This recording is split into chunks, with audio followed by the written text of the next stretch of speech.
आज हम कक्षा 11 ज्योग्राफी भूगोल का जो है वो अध्ययन करेंगे। वैसे आप लोगों ने कक्षा 10 में भूगोल का अध्ययन जो है वो किया है, सामाजिक विषय के अंदर भूगोल का आपने अध्ययन किया है, परंतु कक्षा 11 में जो है वो ज्योग्राफी शब्द या ज्योग्राफी सब्जेक्ट जो है वो अलग से बना दिया गया है।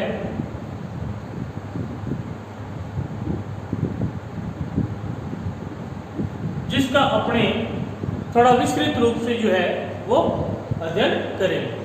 भूगोल शब्द से या भूगोल के अंदर किस किस विषय वस्तु को शामिल किया जाता है या किन किन क्षेत्रों के बारे में हम अध्ययन करते हैं, इन सभी चीज़ों से आप या इन सभी विषयों से आप पहले से ही संक्षिप्त रूप से परिचित हैं।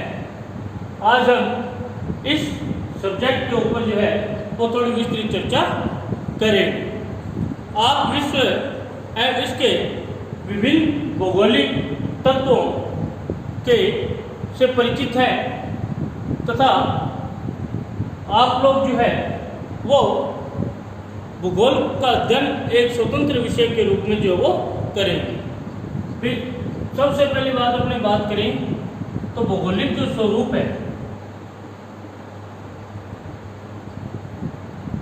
उनसे आप लोग जो है वो परिचित है। भौगोलिक स्वरूप किसको बोलते हैं? धरातल के ऊपर पाए जाने वाली सतहों का स्वरूप, उसको हमें क्या बोल सकते हैं? भौगोलिक। इस सभी से आप परिचित हैं। कहीं पे पठार है, कहीं पे पर्वत, कहीं पे महासागर, कहीं पे रेगिस्तान है। इन सभी चीज़ों से आप लोग पहले से ही परिचित हो। फिर आप किसी क्षेत्र विशेष की अपने जब बात करते हैं तो एक काल्पनिक अनुमान लगा सकते हो कि उस क्षेत्र की जलवायु कैसी है और उस क्षेत्र के लोगों का जीवन जो है वो कैसा है। इन चीज़ों का भौगोलिक स्वरूप का अध्ययन जो है वो करेंगे, परंतु उसी के साथ साथ भूगोल जो है उसका अपने एक स्वतंत्र विषय के रूप में अध्ययन करेंगे।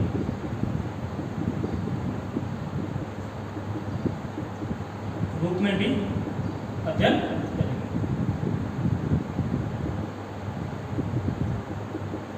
भूगोल की सीमा जो है बहुत विस्तृत है, बहुत विस्तृत, यानी इसके क्षेत्र का कोई माप नहीं है। मानव की समस्त क्रियाओं से लेकर के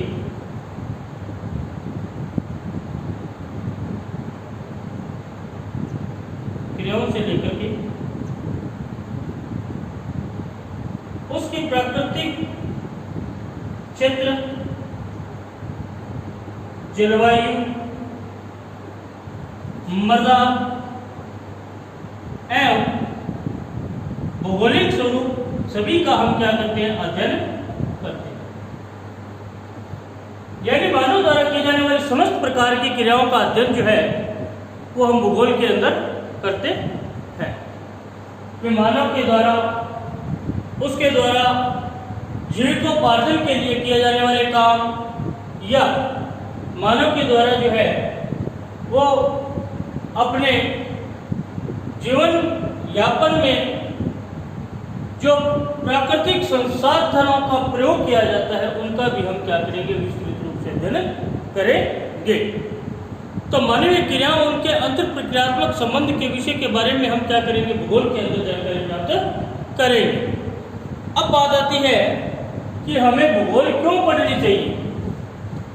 भूगोल जो है वो हमें क्यों पढ़नी चाहिए? कि हमारे दैनिक जीवन में इसका क्या महत्व है या भूगोल हमारे लिए जो है वो क्यों आवश्यक है? हमें भूगोल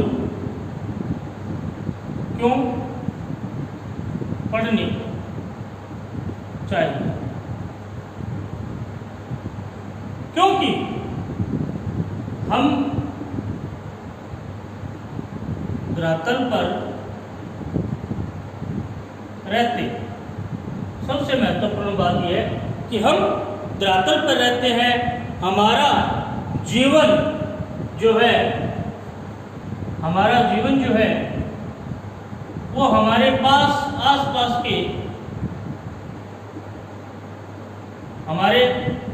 आसपास के यानी हमारे इर्द गिर्द के जो परिस्थान हैं उनके अनेक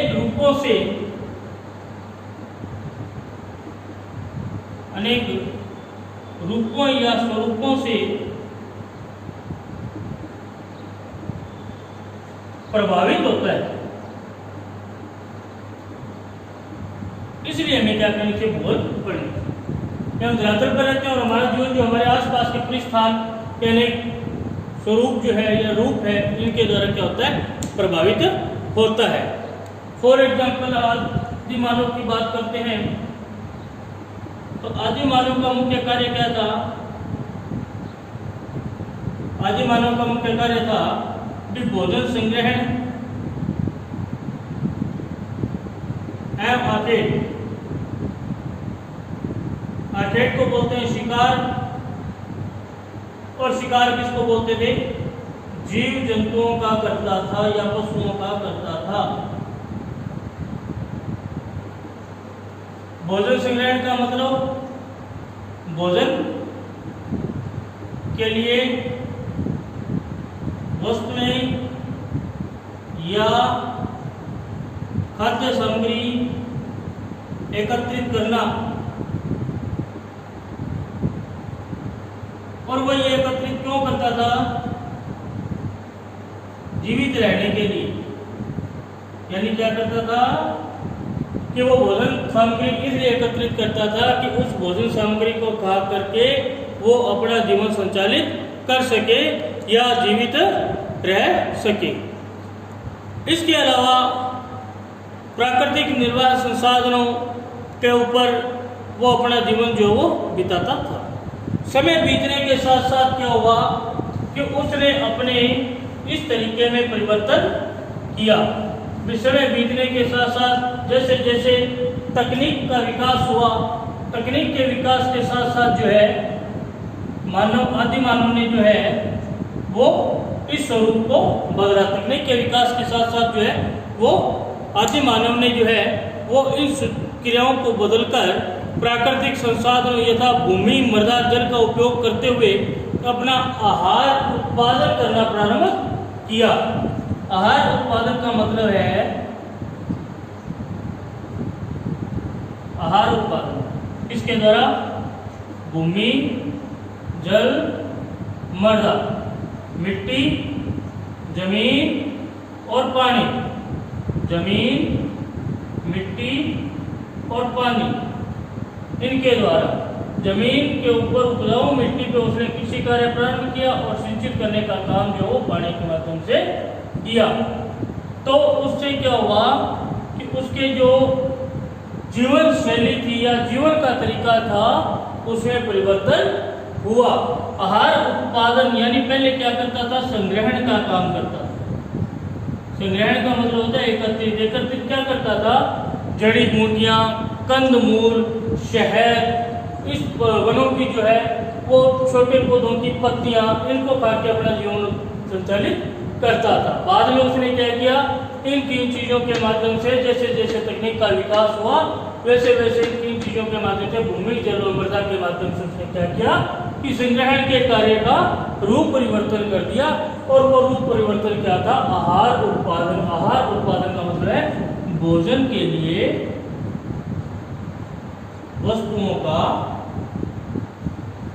या फसलों का या खाद्य सामग्री का उत्पादन प्रारंभ कर दिया। इस प्रकार से वर्तमान में भी आप देख रहे हो कि व्यक्ति जो है वो कृषि कार्य जो है वो कर रहे हैं। ये कृषि कार्य जो है वो आज से नहीं, प्राचीन काल से संचालित किए जा रहे हैं। इसके अलावा आदि मानव ने जो है वो कृषि भूमि में उत्पादन करने के लिए जो है वो किसका उत्पादन को एक स्थान से दूसरे स्थान पर पहुंचाने के लिए पहिए का भी आविष्कार किया था। पहिए का आविष्कार जो है वो उसने इस कृषि कार्य के लिए नहीं किया था, उसने क्या किया था, अपने द्वारा अपने कबीले से दूर किए गए शिकार को अपने क्षेत्रों को लाने के लिए एक गाड़ी का निर्माण किया था। तो जिसके जो क्या है कि कृषि कार्य में भी क्या हुई, इनकी सहयोगी की भूमिका निभाई। इस प्रकार से जो है वो मौसमी दशाओं के अनुरूप क्या क्या समायोजित किया ज्ञातव्य रहे, यानी ज्ञान रहे हमें कि प्राकृतिक संसाधन आधार तकनीकी विकास भौतिक वातावरण के साथ अनुकूलन एवं उसका परिष्करण सामाजिक संगठन तथा सांस्कृतिक विकास में विविधता पाई जाती है। अब भूगोल के छात्र के लिए एक बात महत्वपूर्ण आवश्यक है कि भूगोल का जो छात्र है, जो भूगोल का अध्ययन करता है, उसके लिए सबसे महत्वपूर्ण बात यह है कि वो अपने क्षेत्र के जो भौगोलिक स्वरूप है या वातावरण संबंधित या मौसमी परिवर्तन, यानी साधारण शब्दों में अपने ये बोल सकते हैं जलवायु के बारे में उसे विस्तृत रूप से ज्ञान होना चाहिए।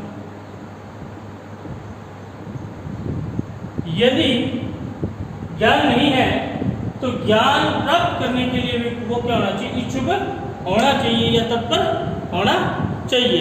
यानी इन सभी चीजों को जो है वो धरातल पर पाई जाने वाली विभिन्न विविधताओं के बारे में, विभिन्न विविधताओं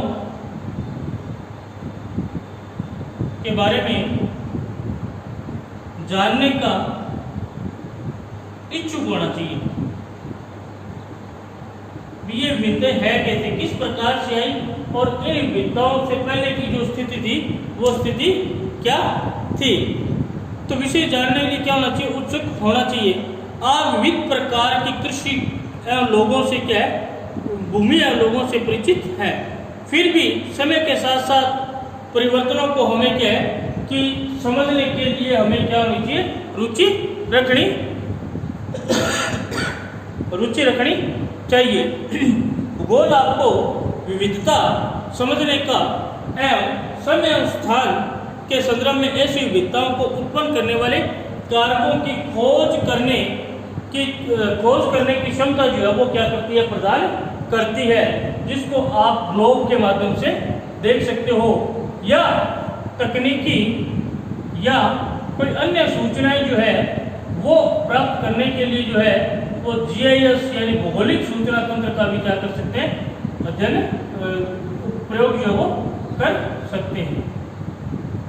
इस प्रकार के परिवर्तनों का अध्ययन करने के लिए हम ग्लोब यानी विश्व के समस्त क्षेत्रों की जानकारी प्राप्त करने के लिए क्षेत्र की सीमांकन, क्षेत्र की स्थलाकृति या फिर क्षेत्र के बारे में विस्तृत अध्ययन करने के लिए हम क्या कर सकते हैं, ग्लोब का प्रयोग कर सकते हैं कि कौन सा देश किस प्रकार के महाद्वीप में आता है, उसकी आकृति क्या है, उन चीजों का ग्लोब के माध्यम से अध्ययन किया जा सकता है। उसके बाद में उसके परिवर्तन किस प्रकार के हुए उसका अध्ययन हम जो GIS जियोग्राफिकल इंफॉर्मेशन सिस्टम भौगोलिक सूचना तंत्र या फिर कंप्यूटर कार्टोग्राफी के रूप में जो है वो प्राप्त कर सकते हैं। अब बात आती है कि भूगोल क्या है।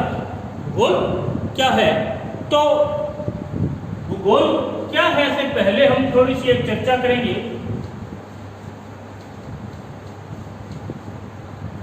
भूगोल क्या है,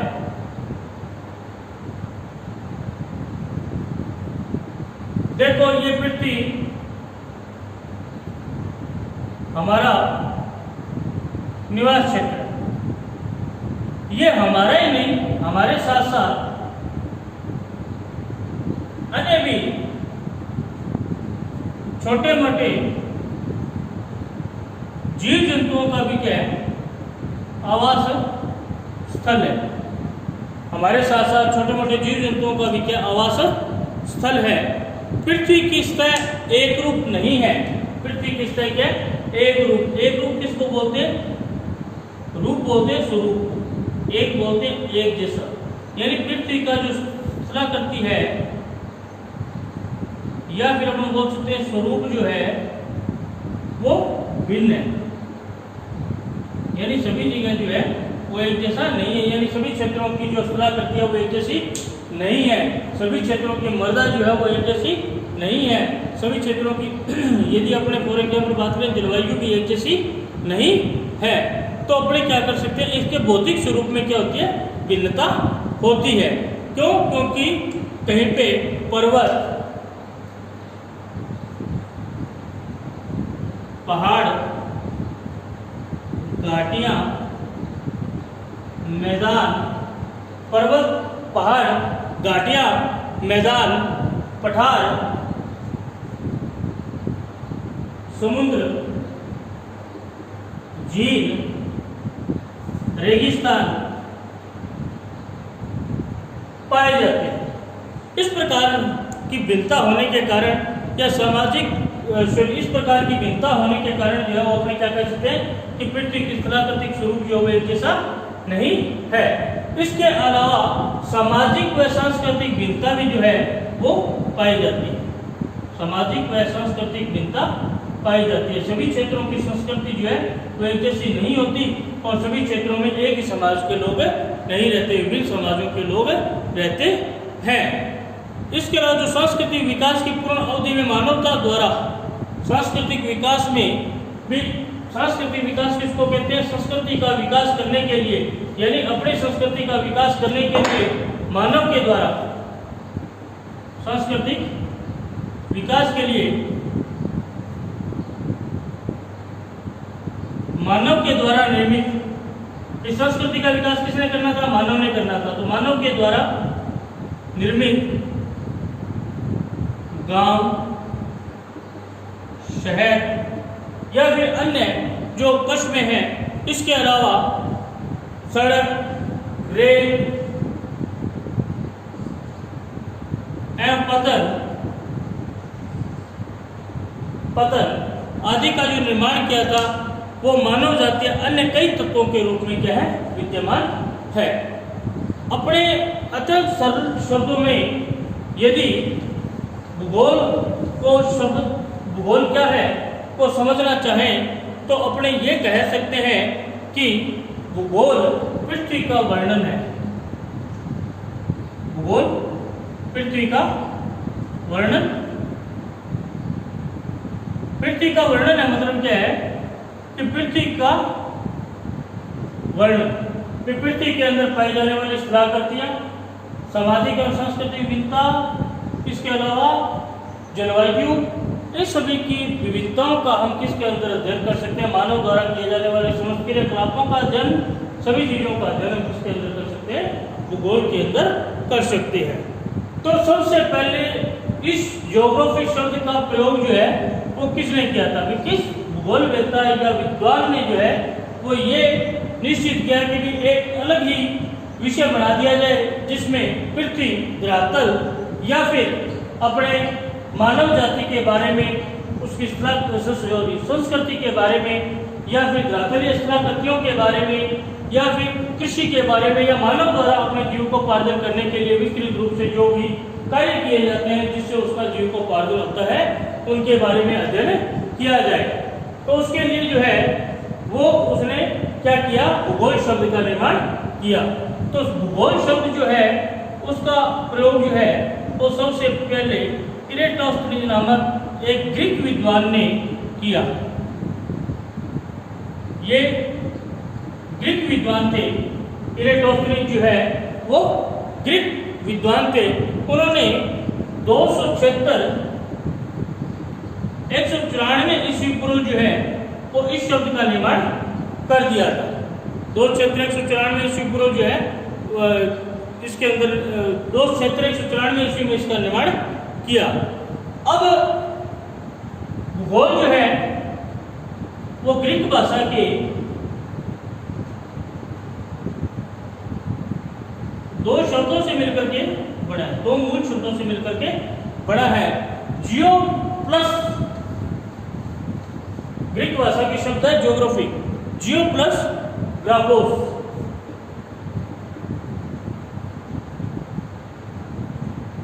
जियो का अर्थ जो है वो पृथ्वी का, ग्राफोस का अर्थ था वर्णन करना, तो शाब्दिक शब्दों में अपने क्या कह सकते हैं, पृथ्वी का वर्णन करना। दो शब्दों से मिलकर बना जियो प्लस लाकोस इरोटोस्थनीज ने जो है वो इसका नामकरण किया, जिसका मतलब है कि पृथ्वी का वर्णन करा। दोनों को एक साथ रखने पे जो है वो मतलब मिलता है पृथ्वी का वर्णन करना। सर्वदा मानव के आवास के रूप में जो पृथ्वी को देखा जाता रहा है और दृष्टि से विद्वान भूगोल को मानव के निवास के रूप में पृथ्वी का वर्णन ही परिभाषित करते हैं। अब इसके बाद में क्या हुआ कि शब्द का निर्माण हो गया, उसके बाद में जो है इस भूगोल शब्द जो है इसके अंदर जो विषय क्षेत्र शामिल किए गए वो क्या थे, विस्तृत थे। वो क्या थे, विस्तृत थे। तो इसकी दो शाखाएं बना दी गई, दो शाखाएं बना दी गई। एक तो बना दी गई भौतिक भूगोल और दूसरी बना दी गई, इसको बोलते हैं ह्यूमन ज्योग्राफी,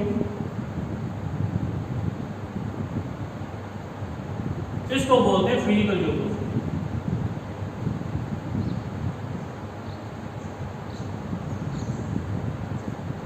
मानव भूगोल जो है उसमें मानव से संबंधित समस्त क्रियाकलापों, मानव के रहन सहन, संस्कृति, समाज, वेशभूषा, खान पान, उसके द्वारा जीविकोपार्जन के लिए की जाने वाली क्रियाएं, उसके द्वारा किसी वस्तु का रूप परिवर्तन करने के लिए उसकी तीक्ष्ण बुद्धि आदि सभी का अध्ययन मानव भूगोल में किया जाता है। भौतिक भूगोल में क्या है कि धरातल के ऊपर या पृथ्वी के ऊपर पाई जाने वाली समस्त क्रियाकृतियों, उसकी जलवायु आदि सभी को क्या किया गया, शामिल कर दिया गया।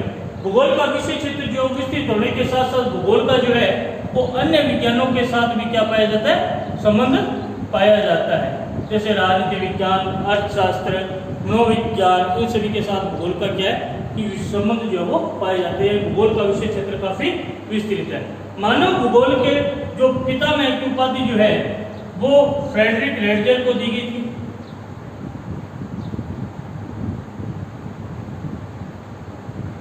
इन्होंने एक पुस्तक लिखी थी एंथ्रोपोजियोग्राफी।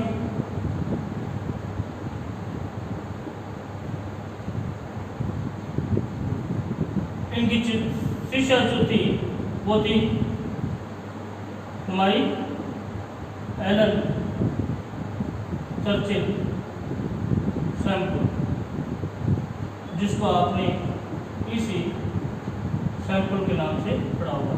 फ्रेडरिक रेडजर को एफ रेडजर के नाम से आपने सुना होगा या पढ़ा होगा। अब अपने कल जो है वो भौतिक भूगोल और मानव भूगोल के बारे में जो है वो थोड़ा विस्तृत रूप से अध्ययन करेगी। आपको इतना बता दिया मानव भूगोल के पितामह जो है वो किसको माना जाता है और ज्योग्राफी शब्द की उत्पत्ति किसने की थी। ज्योग्राफी शब्द की उत्पत्ति की थी इरोटोस्थनीज ने और मानव भूगोल के पितामह माना जाता है फ्रेडरिक रेडजर को। इससे आगे के टॉपिक के बारे में हम कल चर्चा करेंगे।